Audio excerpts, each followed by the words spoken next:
Awesome. So, you know how we like to talk about kind of sharing our journey out of the rat race in this podcast. Absolutely. And yeah, I think it's kind of one of the unique aspects of this show that we're sort of it's almost like documenting our journey Right. along the way. You know, what does it feel like for a real person who is in a job and learns about this way to create freedom through investing and what does it actually look like as they escape. So today I just took a major step forward You out of and the rat race? I'm super excited. Well, I took a step towards getting out of the rat race. I'm lining up at the starting line there and Fantastic. yeah, yeah, getting ready to sprint. Okay, now So, now I have to ask what more details about how this is going and what you mean by you're at the starting line. okay, all right, awesome. So, part of my strategy to get out, as you know, is invest in multifamily apartments, Sure. and I've already had some acceleration, right? Like I got a couple of deals done by partnering with a team, and I think that's what it's all about is really partnering with a good team and people who can kind of help each other, especially with these bigger deals. You can't do it at all. Absolutely. You can't. So I Impossible. found a great team, right? I really like Nick and Viano, and Viano's just got this amazing vision. He really does have quite an inspirational vision, and he's quite a leader. And Nick's just a really solid guy who also shares the values that Viano has, and so those two are an awesome team. I work really well with those guys also, but at some point, just bringing capital into the deal and adding value through just helping with tasks and things like that has its limitations, and that long term would not be enough for me to exit the rat race. So Okay. my options would be either, do basically what they did, I mean, take control of a large deal and be the primary partner on that, where it's mostly mine, but I'm kind of building a team around it and others get a cut of the Yeah. partnership, right? um, or to kind of align myself with a group like theirs and become a stronger partner and grow that bigger and bigger. So I've been talking to them about the latter, about, me becoming more of an official partner with them and working with them as their business grows, because their business is accelerating quickly and I would love to be part of it. So we just had a really great call. They want to bring me on board, so Nice. I'm joining their team, and I'm joining as the head of investor relations. So like I couldn't be happier about it because That's awesome, man. yeah, thanks, man. Thank you. I'm super excited. So as you know, Kevin, I'm a people guy, and a lot of what I do at work, the people who work with me know, is around, relationships, building teams, and helping people align and work more effectively together. So I'm going to be doing a lot of that as the head of relations. And so that falls right into my wheelhouse. They really need it because they're growing quickly.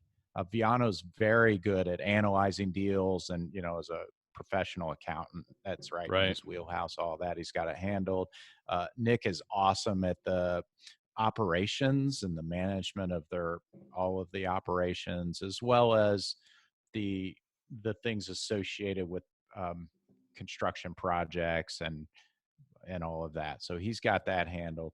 And kind of the third piece to the puzzle there is the marketing and the communications and the investor Sure. relations piece of it.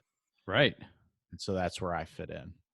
So what would that look like in your shoes? What would be an example of a task that fits as part of investor relations? So part of it will be making sure that the Dreamstone Investments brand is strong, well known, credible, is very well understood. It's clarified.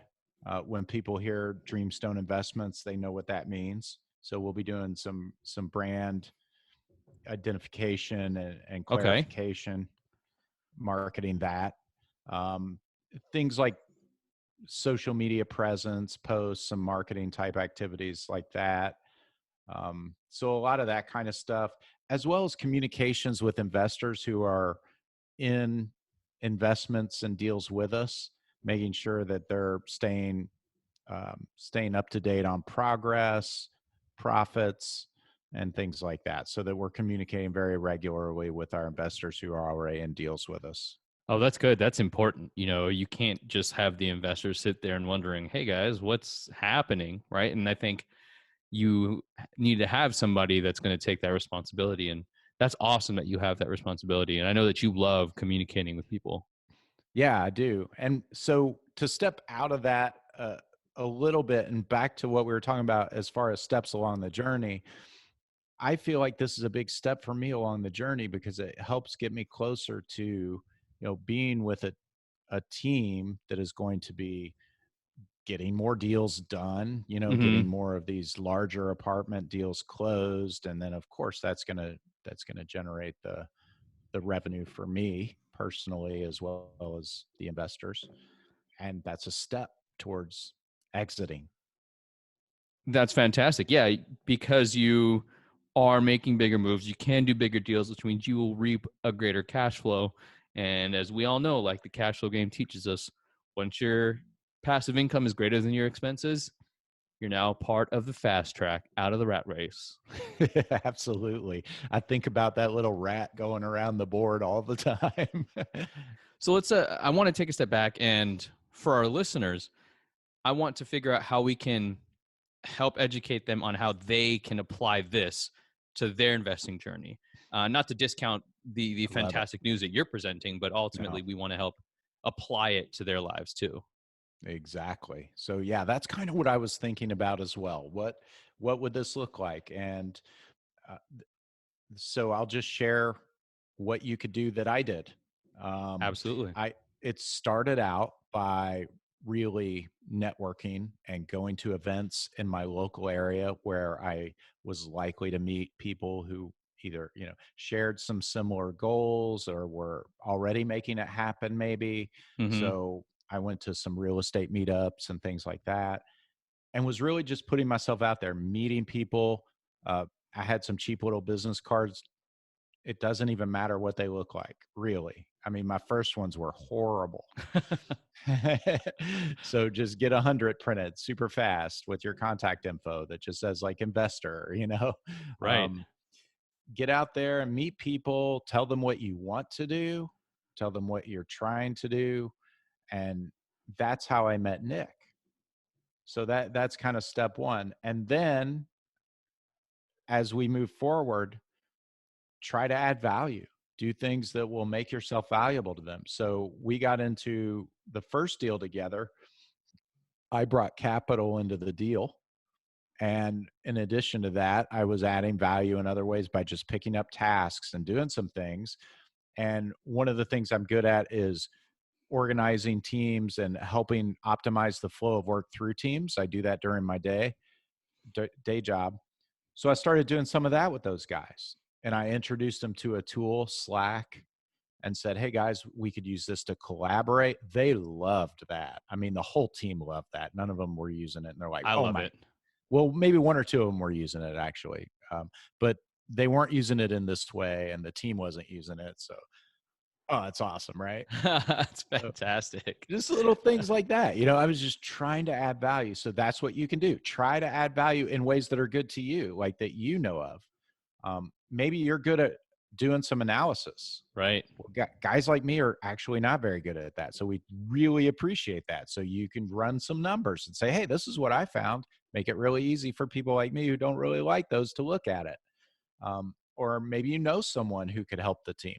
Introduce them, bring them in, make connections. Anything you can think of that you're good at that you can use to add value, is something you could do. And that's what I did. I just tried to do things I'm good at.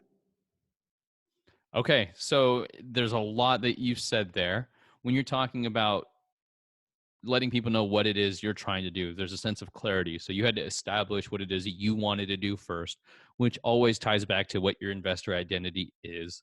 And then when you know what that is, or even have some semblance, because even if you figure out, I think I want to do this, you may figure out even more greater detail. You want to do this in this particular asset class. And that's okay. When you figure that out, you're letting people know this is what I can do. And then you're taking a step back and looking at what you do in your day job and figuring out how you can use that as a lever to help accelerate other people's progress. So that's fantastic. You took what you do normally. So I think a lot of people discount that. Like, what do I have to offer? You have something to offer. It's a matter of exploring your skill set it's some way and figuring out, hey, can I do this? And you can't be afraid to say, step up to the plate and say, this is what I can help add value with. And you may be rejected and say, no, we got that covered. And then you can then pivot. As far as how you this transpired, what was your internal narrative? Were you thinking, can I do this? Am I doing this right? What walk us through that? When Kevin, when I was talking to them about joining the team, is that the context for the question?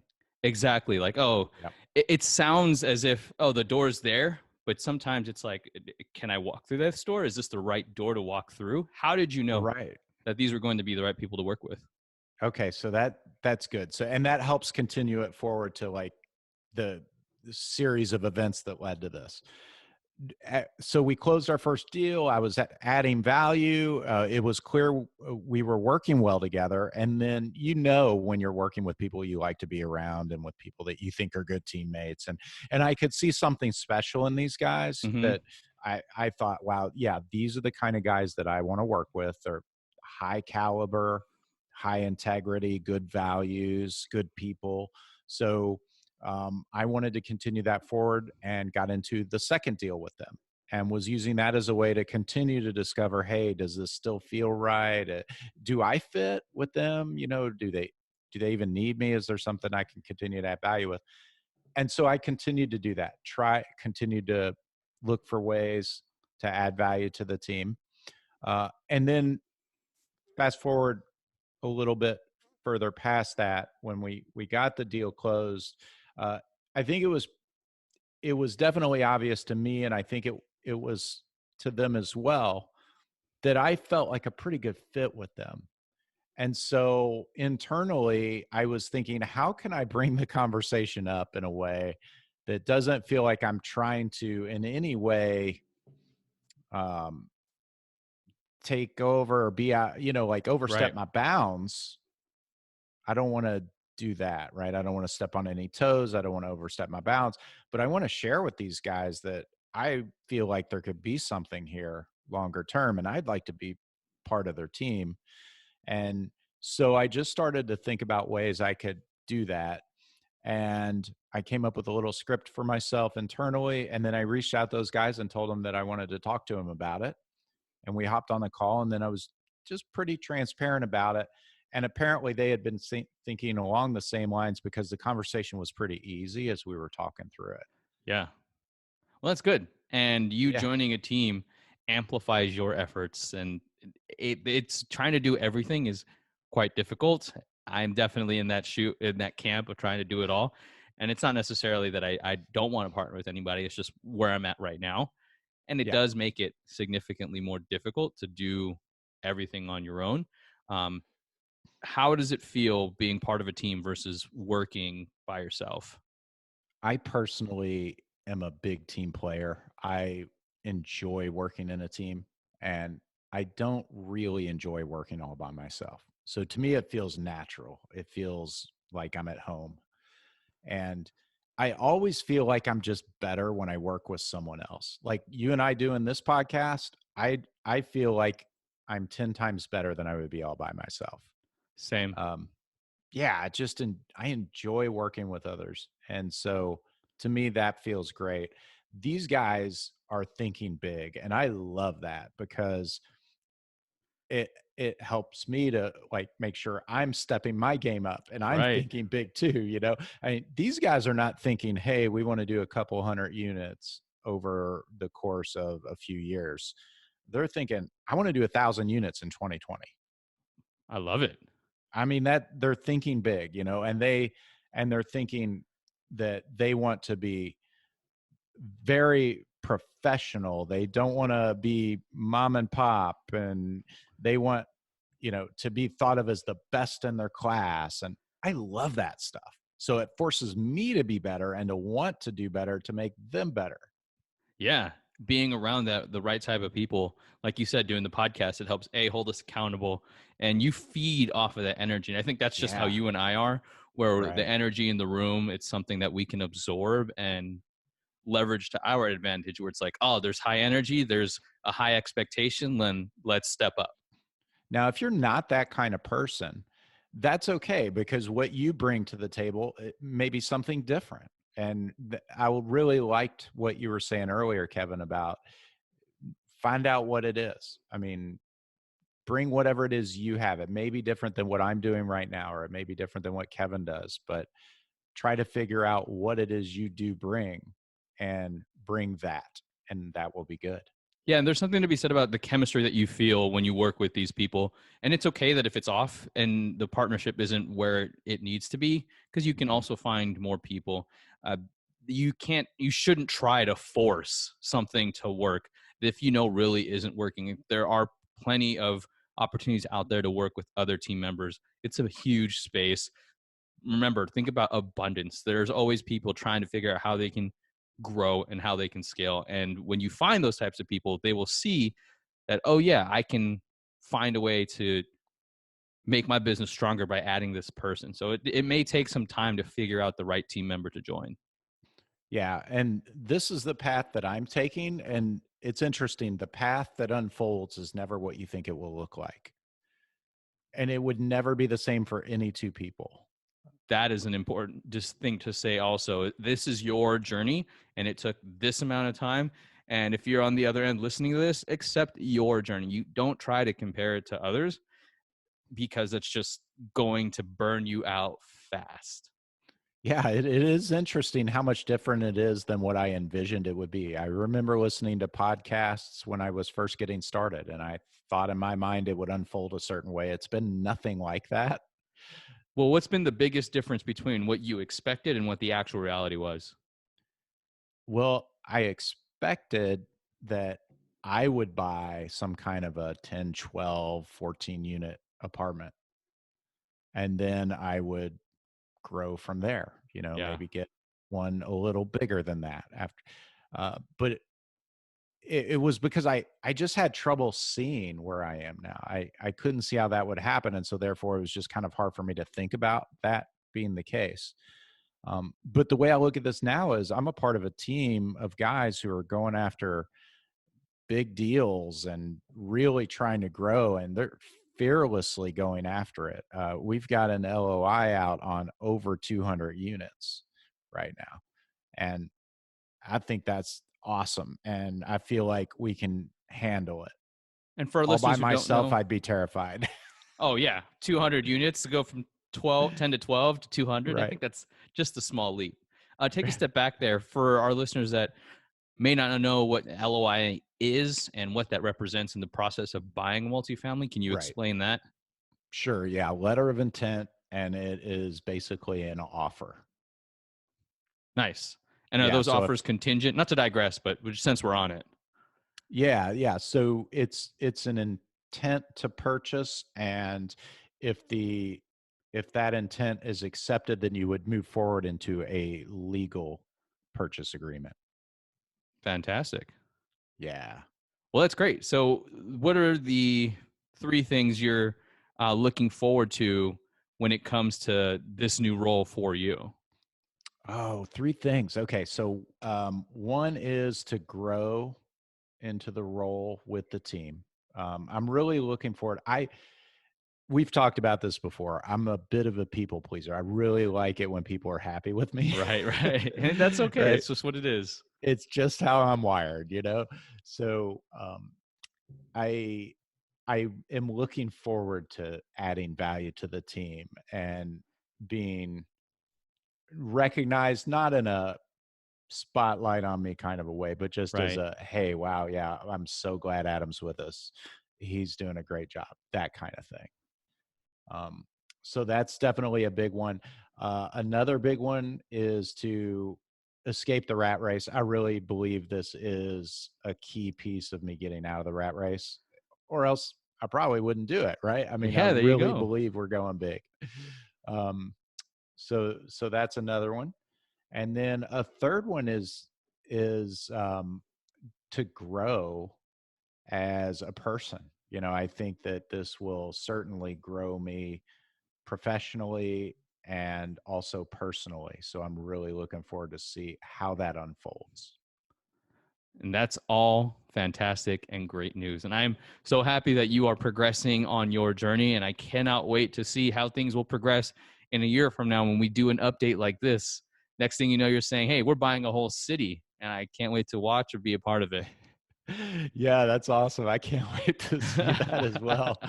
And you know, it would be really cool to hear from some of our listeners about steps you've taken, some progress you've made, or things that you would like to do. You know, maybe some things you have your sights set on and you're not quite sure how to get there. Maybe Kevin and I can help you. If you'd like to talk to us, be sure to reach out to us at techguyswhoinvest@gmail.com. Thanks, everybody.